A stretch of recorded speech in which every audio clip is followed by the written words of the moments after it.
बहुत सारे लोगों को कन्फ्यूजन रहता है कि क्या बजाज ऑटो में वन शेयर स्ट्रैटेजी काम करेगा? क्या साइंट के बायबैक में वन शेयर स्ट्रैटेजी काम करेगा? और कुछ लोग ये मानते हैं कि हाँ, 100% बजाज ऑटो में वन शेयर स्ट्रैटेजी काम करेगा, जस्ट बिकॉज़ कि total number of share holders कम है, टोटल नंबर ऑफ शेयर्स जो रिटेल में मिल रहा है उससे। लेकिन एक्चुअल में एलोकेशन प्रोसेस रजिस्ट्रार के यहाँ ऐसे काम नहीं करता है। तो आज के वीडियो में हम वन शेयर स्ट्रैटेजी कब काम करेगा, कब नहीं काम करेगा, एलोकेशन प्रोसेस कैसे होता है, इसके बारे में डिस्कस करने जा रहे हैं। Exploiting the one share buyback strategy, the allocation methodology। तो मान के चलो कि आपका कोई बायबैक आया है कंपनी का जिसमें इंटाइटलमेंट रेशियो है 7%। अगर कोई इन्वेस्टर के पास एक शेयर रहता तो उसका इंटाइटलमेंट कितना हो जाता? 0.07 शेयर्स। तो उसे 0.07 शेयर्स मैथमेटिकली मिलने चाहिए। लेकिन इंडिया में स्टॉक एक्सचेंज और क्लियरिंग सिस्टम तो अलाउ नहीं करता फ्रैक्शनल अलॉटमेंट।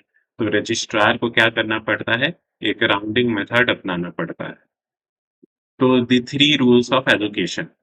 सबसे पहला राउंडिंग प्रायोरिटी। तो इसमें क्या होता है कि आपका सबसे पहले कैलकुलेट होता है इंटाइटल्ड शेयर्स और फिर उसमें देखा जाता है कि क्या आपका इंटाइटल्ड शेयर्स का फ्रैक्शनल पार्ट क्या ग्रेटर देन 0.5 है, और अगर है तो उसे राउंड अप कर दिया जाता है टू वन फुल शेयर। तो एग्जांपल से समझो कि अगर आपके इंटाइटल्ड शेयर है सपोज 50.6, तो उसे राउंड अप कर दिया जाएगा टू 51। क्यों? क्योंकि आपका फ्रैक्शनल पार्ट ग्रेटर देन 0.5 था। लेकिन आपका अगर इंटाइटल्ड शेयर्स रहता 50.4, तो उसे राउंड अप नहीं किया जाता। तो ये है पहला स्टेप, इसे सबसे हाई प्रायोरिटी पे रखा जाता है। स्टेप वन के बाद देखा जाता है कि कितना रिटेल शेयर्स बच गया और उसका एक रेसिड्यूअल पूल बना दिया जाता है। और फाइनली स्टेप 3 में रजिस्ट्रार देखता है कि भाई ऐसे कितने सारे स्मॉल शेयर होल्डर हैं जिन्हें एक भी शेयर अभी तक नहीं मिला है, और उन्हें प्रायोरिटी बेसिस पे शेयर्स एलोकेट करता है।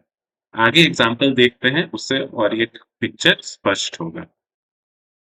तो मान लो कि कोई बिग टेक लिमिटेड है और उसका बायबैक में 1.5 लाख शेयर रिटेल कोटा में जाने को है।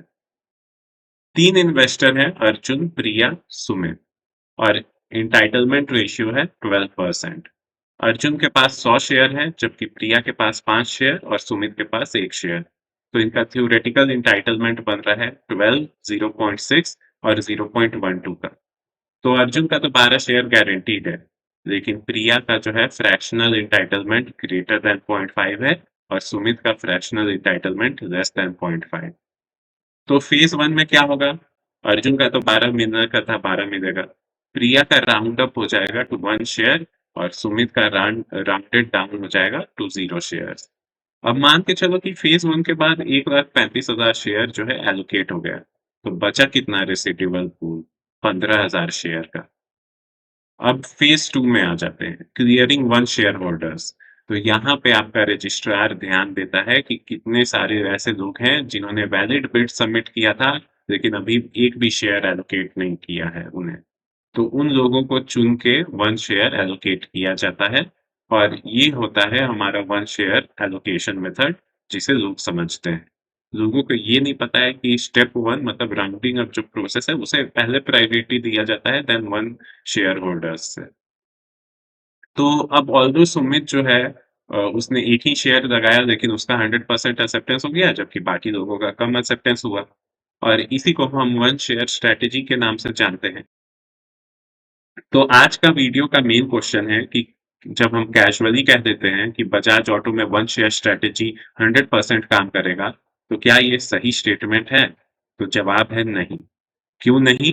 क्योंकि हो सकता है एक ऐसा भी सिनेरियो कभी बने कि लोगों का एंटाइटलमेंट जो है वो फ्रैक्शन में आ जाए और जिसका फ्रैक्शनल पार्ट ग्रेटर देन 0.5 रहे फॉर मैजॉरिटी शेयर होल्डर। ऐसे में बहुत सारा शेयर कंज्यूम हो जाएगा स्टेप वन में ही, जिसके कारण हमारा रेसिड्यूअल पूल का साइज घट जाएगा।